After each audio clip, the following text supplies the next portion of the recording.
கோபி வந்து ஒரு காலிஃப்ளவர் ஒரு பீஸ் எடுத்துருக்கோம். இதை க்ளீனாக கட் பண்ணிட்டு ஒரு சிம்பிளான ஒரு பெரட்டல் தான் செய்ய போகிறோம். மிளகாத்தூளும் மஞ்சத்தூளும் மசாலா எதுவுமே சேர்க்காம பச்சை மிளகாய் மட்டும் போட்டு தாளிச்சிட்டு ஒரு சூப்பரான ரெசிபி செய்ய போகிறோம். எப்படி செய்யலாம் பார்க்கலாம். அதெல்லாம் கட் பண்ணிட்டு 2 முறை கழுவிட்டு மஞ்சத்தூள் உப்பு போட்டு தண்ணி சூடான தண்ணியில் ஒரு முறை நல்லா கழுவ வேண்டியது. ஓகேங்களா? இதை கட் பண்ணிக்கலாம். இப்போது தண்ணியில் வந்து 2-3 முறை கழுவிட்டுங்க. இப்போ அடுத்து என்ன பார்த்திங்கன்னா தண்ணி கொச்சிக்கிட்டு இருக்கு. கொஞ்சம் மஞ்சத்தூள் போட்டுடலாம். அதுக்கப்புறம் கல் உப்பு தேவையான போட்டுடலாம். போட்டு இந்த பூ வந்து போட்டுடலாங்க. போட்டு ஒரு 10 நிமிஷம் அப்படி க்ளீனாக மூடி போட்டு வச்சிடலாம். நீங்கள் எப்போ அந்த பூ காலிஃப்ளவர் எடுத்திங்கனாலும் இது போல் ஃபஸ்ட்டில் தண்ணியில் வந்து 2-3 முறை நல்லா கழுவிடுங்க.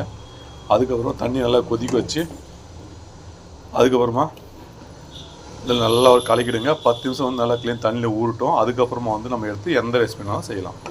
ஓகேங்களா? அப்படியே 10 நிமிஷம் மூடி வச்சிடலாம். இதை 10 நிமிஷம் மூடி வச்சுட்டு தண்ணியெலாம் வடிக்கிட்டு அதுக்கப்புறம் என்ன ரெசிபினாலும் நம்ம செஞ்சுக்கலாம். அப்படி செஞ்சோம்னா சுத்தபத்தமாக நல்லா க்ளீனாக அருமையாக இருக்கும். இந்த இதில் வந்து பார்த்திங்கன்னா புழுக்கள்லாம் அந்த பூவில் எப்பயுமே இருக்கும். நம்ம சுத்தம் பண்ணிட்டு அதில் சுத்தம் பண்ணால் நம்ம க்ளியர் ஆகிடும். ஓகேங்களா? காலிஃப்ளவர் பெரட்ட போகிறோம்.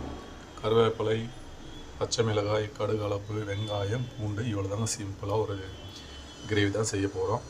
ஓகேங்களா? பாருங்கள், தண்ணியில் போட்டு நல்லா ஒரு கொதிக்கக்கூடிய தண்ணியில் உப்பு மஞ்சள் போட்டு ஒரு 10 நிமிஷம் தண்ணி விட்டாலே க்ளீனாக வெந்துடும். ஓரளவுக்கு பாதி அளவுக்கு மேலே வெந்துடும்.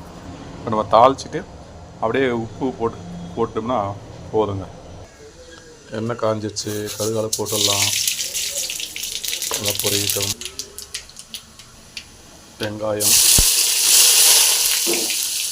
நல்லா ஃப்ரை பண்ணி இது கூட பச்சை மிளகா இடித்த பூண்டு போட்டாச்சு. ஓகேங்களா? நல்லா ஃப்ரை பண்ணிக்கலாம். இதை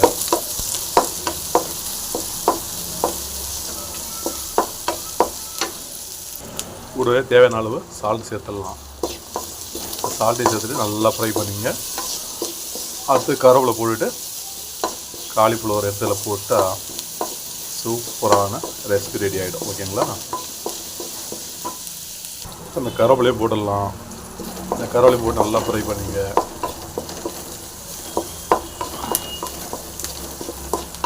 இது போட்ட உடனே இந்த பூ எடுத்து போட்டுடலாம். இதில்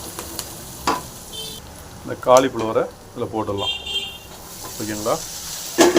போட்டு நல்லா ஒரு கலக்கிங்க.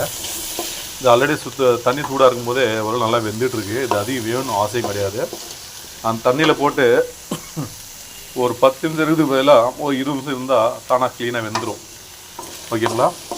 நம்ம வந்து இதுக்கு மிளகாத்தூளோ கரம் மசாலாவோ எதையுமே சேர்க்கலைங்க. ஓகேங்களா?